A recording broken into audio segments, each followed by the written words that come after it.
오늘의 주요 뉴스입니다. 서울포럼 2024가 어제와 오늘 이틀간 열렸습니다. 기술 패권 시대의 생존 전략을 주제로 AI, 로봇, 반도체 분야의 글로벌 석학들과 국내 전문가, 기업인, 정부 관계자들이 한자리에 모였습니다. 삼성전자 사내 최대 노조인 전국 삼성전자 노동조합이 오늘 파업을 선언했습니다. 삼성전자 노조가 파업을 선언한 건 창사 이래 처음 있는 일입니다. 다음 달부터 본격 진행되는 부동산 PF 구조조정을 위한 사업성 평가 관련 기준들이 일부 손질됩니다. 이복현 금감원장은 금융권과 건설업계가 상호 손실 부담 등 협력적 자세로 동참해달라고 강조했습니다. 하이볼을 캔에 담은 레디투드링크 술 판매량이 늘고 있습니다. 유통업계에서도 이 같은 수요를 잡기 위한 경쟁이 치열해지고 있습니다.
여러분 안녕하십니까? 센 경제라이브 시작합니다. 서울경제가 주최하고 서울경제와 서울경제TV가 주관한 서울포럼 2024가 어제와 오늘 이틀에 걸쳐 열렸습니다. 올해로 15번째 열리는 서울포럼에는 국내외 석학과 전문가들이 모여 기술 패권 시대 핵심 요소와 대응 전략을 모색했고 정치권도 깊이 공감했습니다. 이연아 기자입니다. 서울경제가 주최하고 서울경제와 서울경제TV가 주관한 서울포럼 2024가 어제와 오늘 이틀에 걸쳐 서울 중구 신라호텔에서 열렸습니다. 올해로 15번째를 맞는 서울포럼의 주제는 기술 패권 시대 생존 전략으로 AI, 로봇, 반도체 분야의 글로벌 석학들과 국내 전문가, 기업인, 정부 관계자들이 모여 집단 지성을 발휘하는 장이 마련됐습니다. 대한민국을 첨단 기술 분야의 선도자로 만들기 위해 민관과 산학 연정이 함께 뛸 것을 제안하고자 합니다. 대한민국이 글로벌 기술 패권 시대에 살아남는 것을 넘어 경쟁을 주도하는 게임 체인저로 자리매김할 수 있도록 이번 서울 포럼 2024가 많은 영감과 아이디어를 제공할 것으로 기대합니다. 첫 번째 기조 강연자로는 2018년 엔비디아의 AI 연구총괄 책임으로 합류해 생성형 AI 혁명을 이끈 주역인 아니마 아난드 쿠마르 캘리포니아 공대 석좌 교수가 나와 AI가 반도체 공정 한계를 극복할 열쇠라고 지목하며 연구 개발에 집중 투자해야 한다고 강조했습니다. 두 번째 기조 강연자 로봇공학 분야 석학인 김상배 MIT 교수는 물리적 AI로 미래 노동력을 해결할 수 있다며 제조업이 강한 장점을 살려 자동차, 로봇 분야 개발에 집중해야 한다고 강조했습니다. 이번 포럼에 참여한 황우여 국민의힘 비상대책위원장과 오세훈 서울시장, 나경원 국민의힘 당선인 등 인사들은 민관 협력과 산학연 역량을 결집해 기술 경쟁력을 강화해야 한다고 뜻을 모았습니다. 특히 AI, 반도체, 2차 전지, 자율주행차 등 첨단 기술 분야에 국가 역량을 집중해 연구개발 혁신과 창의 인재 양성을 이끌어내야 할 필요성이 제기됐고 정부도 깊이 공감했습니다. 모든 기술은 사람에게서 나오는 것입니다. 초격차 기술을 육성하기 위한 인재 확보야말로 바로 기술 100년 대계입니다. 포럼 둘째 날인 오늘은 기술 패권 경쟁과 대응 전략, 로봇, 모빌리티, 제조업 혁신과 이동 혁명 등을 주제로 각계 전문가들이 모여 3가지 메인 세션 토론이 진행됐습니다. 서울경제TV 이연아입니다. 삼성전자 사내 최대 노조인 전국 삼성전자 노동조합이 오늘 파업을 선언했습니다. 삼성전자 노조가 파업을 선언한 건 창사 이래 처음 있는 일입니다. 김효진 기자입니다. 삼성전자 사내노조 전국 삼성전자 노동조합이 창사 이래 처음 파업을 선언했습니다. 전삼노 조합원 수는 삼성전자 전체 직원의 22% 수준인 총 2만 8천여 명. 전삼노는 올해 임금 협상을 위한 8차 교섭이 파행된 지 하루 만에 파업을 선언했습니다. 전삼노와 사측은 전날 교섭에서 사측 위원 2명의 교섭 참여를 두고 갈등을 빚은 것으로 알려졌습니다. 전삼노는 사측이 교섭에 아무런 안건도 준비하지 않고 나왔다며 파업 선언에 이르기까지의 책임을 사측에 돌렸습니다. 전삼노는 즉각적인 총파업에 나서는 대신 연차 소진 등의 방식으로 단체 행동을 이어갈 것으로 관측됩니다. 전삼노 집행부는 조합원들에게 오는 6월 7일 하루 연차를 소진하라는 지침을 전달했습니다. 이날은 샌드위치 연휴 사이 평일로 7일에 연차를 소진하면 현충일과 주말을 합쳐 총 나흘을 쉴 수 있습니다. 일부에선 전삼노가 노사 갈등뿐만 아니라 노노 갈등까지 야기하며 노조 리스크가 극대화되고 있다는 비판이 나옵니다. 전삼노가 삼성 계열사의 젊은 임직원들이 주축이 돼 결정한 초기업 노동조합을 지속적으로 비방하고 있다는 겁니다. 이날 삼성 초기업 노조는 입장문을 내 전삼노의 파업과 관련해 최근 전삼노의 행보와 민주노총 회의록을 보면 파업을 직원의 근로조건 향상을 목적으로 하는 것이 아닌 상급단체 가입을 위한 발판을 마련하고자 하는 것으로 보여 그 목적성이 불분명하다고 밝혔습니다.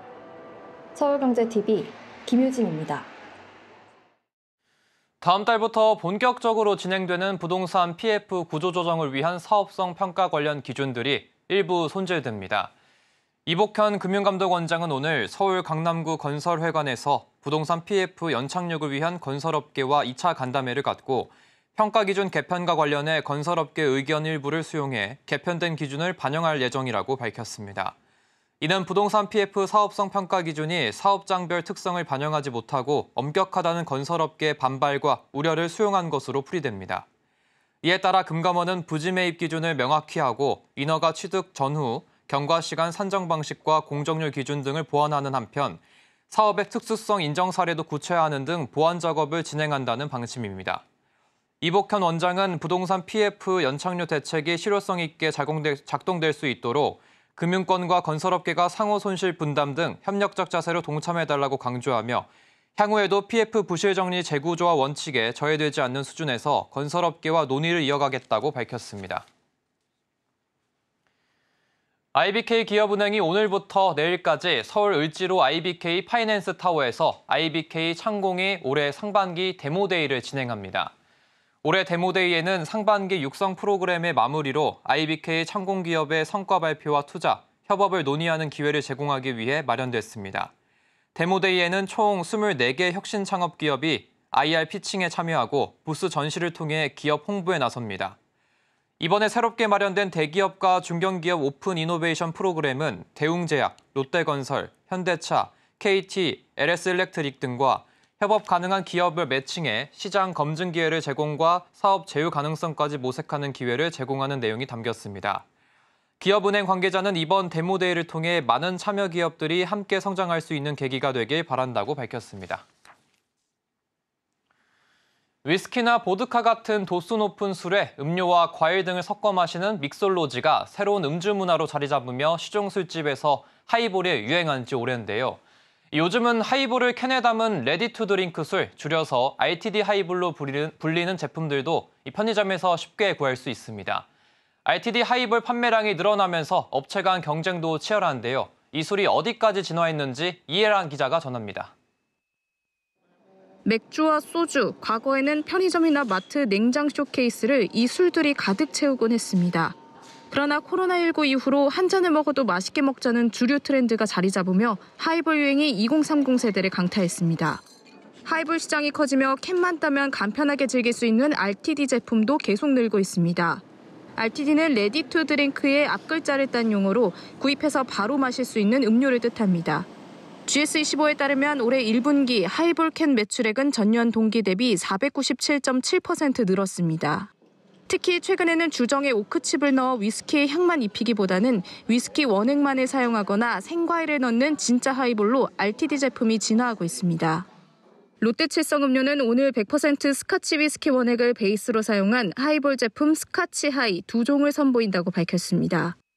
이보다 앞선 지난달 23일 CU는 생레몬을 넣은 RTD 하이볼을 선보였는데 하루 최대 판매량 6만 캔을 넘기며 CU의 전체 상품 매출 순위 2위를 기록했습니다. GS25와 세븐일레븐 역시 위스키 원액에 들어간 제품들을 선보이는 상황. RTD 하이볼은 별도로 재료들을 구매해 직접 만들지 않더라도 집에서 간편히 즐길 수 있다는 게 최대 장점.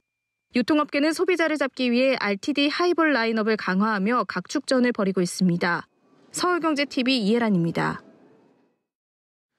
서울 내 모든 자치구 아파트 값이 상승과 보합세로 바뀌었습니다. 서울에서 아파트값 약세 지역으로 분류됐던 노도강 지역도 지난주를 기준으로 하락세를 멈추면서인데요. 전셋값 상승이 영향을 미친 것으로 풀이되고 있습니다. 이재영 기자입니다. 전국 아파트값이 지난해 11월 말 이후 상승세를 보이고 있습니다. 특히 서울에선 아파트값 약세를 보였던 노원, 도봉, 강북구가 지난주 기준 하락세를 멈췄습니다. 이로써 서울 내 모든 자치구 아파트값이 상승 보합세로 바뀌었습니다. 특히 강남구와 서초구, 용산구 등은 아파트 매매가가 전고점을 거의 회복했습니다. 부동산 리서치 업체 부동산알 114가 서울 시내 아파트 116만 가구를 표본으로 조사한 결과에 따르면 강남구는 25억 8,135만 원으로 고점이었던 2021년 26억 949만 원의 99%를 기록했습니다. 용산구와 서초구, 종로구도 98에서 99%의 회복률을 보였습니다.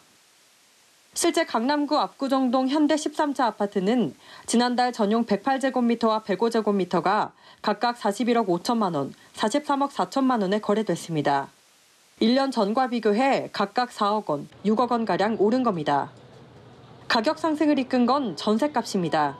서울 아파트 전셋값은 53주 연속 상승세를 보이고 있습니다. 업계에선 전셋값 상승세가 당분간 지속될 걸로 보이는 만큼 집값 상승 여력도 남아있지만 오름폭은 전고점 수준으로 제한될 것이라 전망합니다. 서울경제TV 이지영입니다.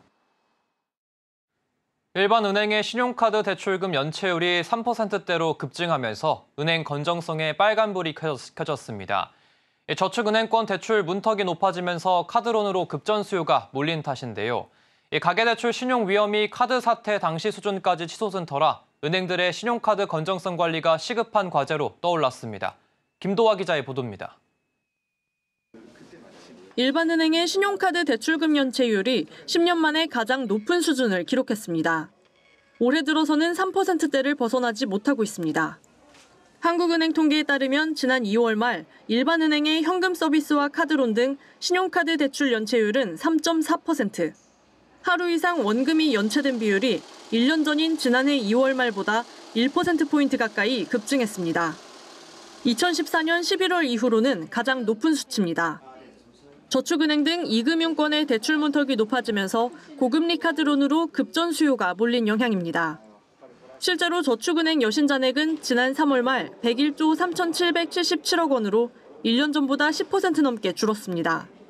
고금리가 길어지면서 가계 신용 위험도 20년 전 카드 사태 당시 수준에 근접해 악화했습니다. 올해 2분기 국내 은행의 가계대출 신용 위험 지수는 39로 나타났습니다. 20년 전 카드 사태 당시 가계대출 신용 위험 지수는 44를 기록했는데 격차가 불과 5포인트까지 좁혀졌습니다. 전문가들은 당분간 고금리 기조가 이어질 것으로 전망하면서 은행들이 신용카드보다 체크카드 공급을 늘리는 등의 리스크 관리가 필요하다고 강조했습니다. 기존에 대출 많이 나갔던 게 계속 부실화될 개연성이 있기 때문에 오히려 하반기 되면은 대출 연체가 비중이 높아지지 않을까 이렇게 좀 우려되고 있는 상황입니다. 특히 일본행 같은 경우는 신용카드보다는 체크카드를 많이 이용할 수 있도록 공급을 늘리고 있거든요. 서울경제TV 김도아입니다. 오늘 코스피 지수가 전거래일 대비 1.67% 내린 2,677.30으로 장을 마쳤습니다. 외국인과 기관이 각각 1조 392억 원, 2,648억 원을 매도하며 지수 하락을 주도했습니다.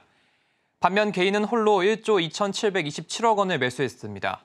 시가총액 상위 종목에서는 KB금융을 제외한 삼성전자, LG에너지솔루션, 현대차, 삼성바이오로직스, 대다수 종목이 하락 마감했습니다. 코스닥 지수는 전거래일 대비 12.56포인트 하락한 838.45에 마감했습니다. 외국인과 기관이 각각 706억 원, 1,681억 원을 매도하며 지수에 하방 압력을 가했습니다. 반면 개인은 홀로 2,530억 원어치 물량을 사들였습니다. 한편 이날 서울 외환시장에서 원달러 환율은 전거래일 대비 6.5원 오른 1,365원에 마감했습니다.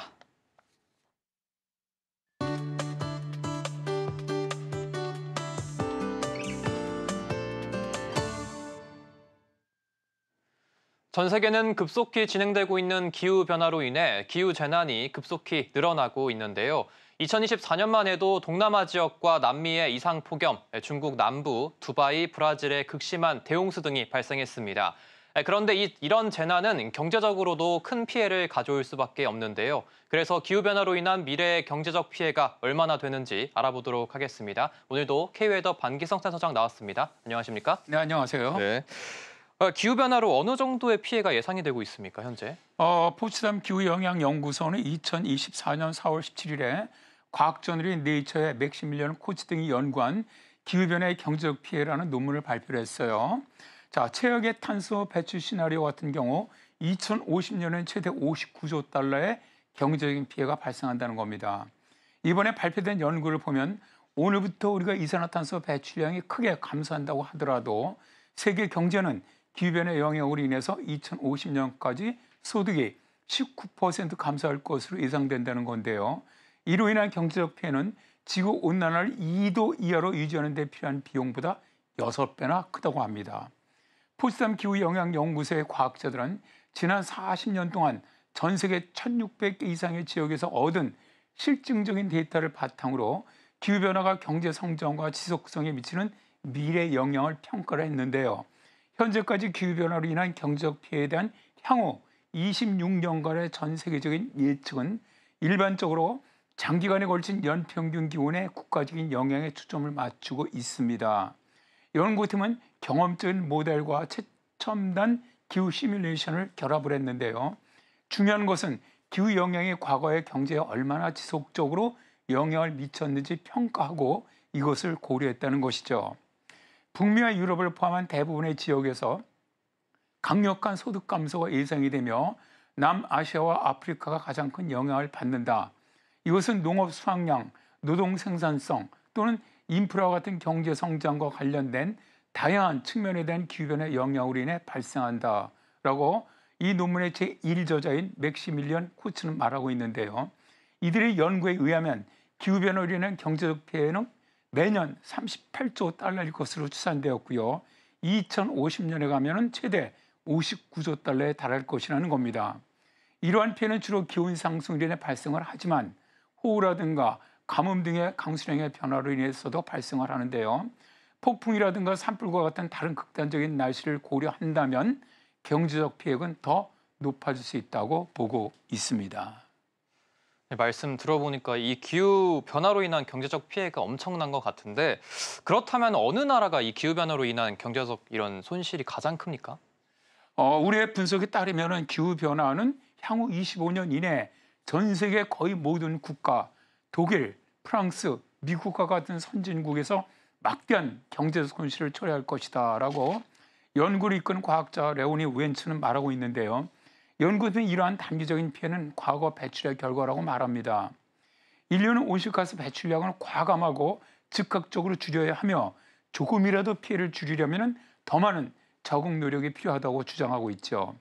만일 그렇게 행동하지 않는다면 2100년까지 경제적 손실이 훨씬 더 커지면서 2100년까지 전 세계 평균 GDP의 최대 60%에 달할 것으로 추정을 합니다.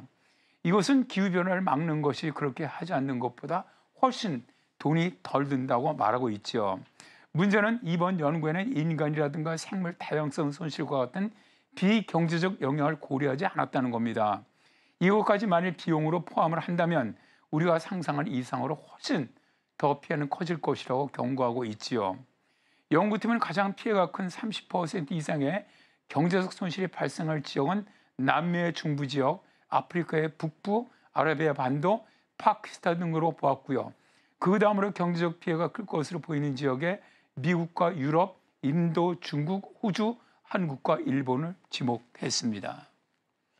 우리나라도 기후변화에 이런 경제적 피해가 상당히 큰 나라에 속하는 것 같은데, 그런데 이 기후변화를 만든 책임이 가장 적은 나라들이 오히려 가장 많은 피해를 입는다고 하던데요.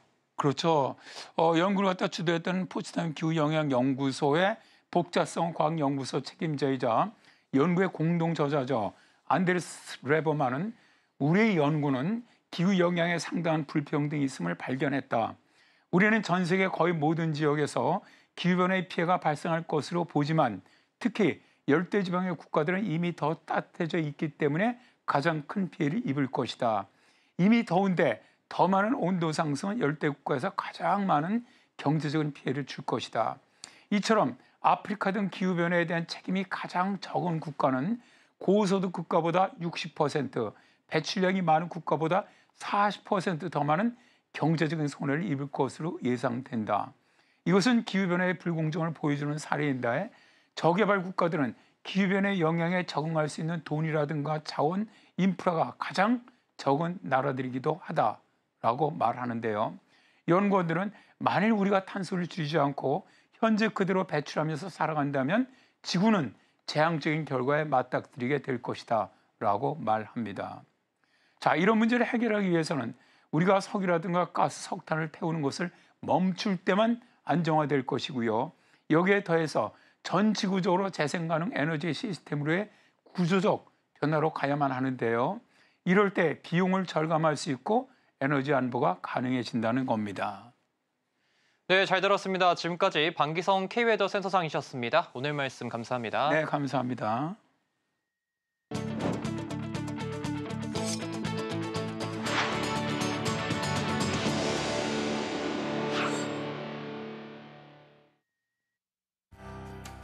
(1분기) 전 세계 스마트폰 시장에서 삼성전자가 출하량 1위 자리를 탈환했습니다. 올 1분기 전 세계 스마트폰 출하량은 전년 대비 6% 증가한 2억 9,690만 대를 기록했습니다. 삼성전자는 첫 인공지능 스마트폰 갤럭시 S24 시리즈의 성과 등에 힘입어 한 개 분기 만에 출하량 1위 자리를 되찾았습니다. LS가 영국 글로벌 인터커넥션 그룹과 합작회사 LS 에코 어드밴스드 케이블을 세운 데 이어 영국 현지의 HVDC 케이블 생산을 추진하고 있습니다.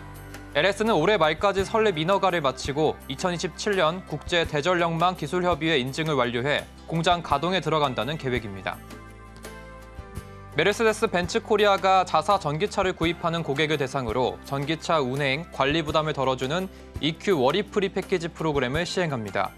차량 보증 수리 기간을 5년 또는 17만 킬로미터로 연장하고 차량 충전 시 사용할 수 있는 바우처 100만 원권을 증정합니다. 이마트가 인기 먹거리와 생필품을 초특가에 판매하는 주말 3일 특가 행사를 진행합니다. 5월 31일부터 6월 2일까지 3일간 신선 및 인기 가공식품 등 나들이 먹거리를 비롯한 생필품을 최대 반값에 판매합니다.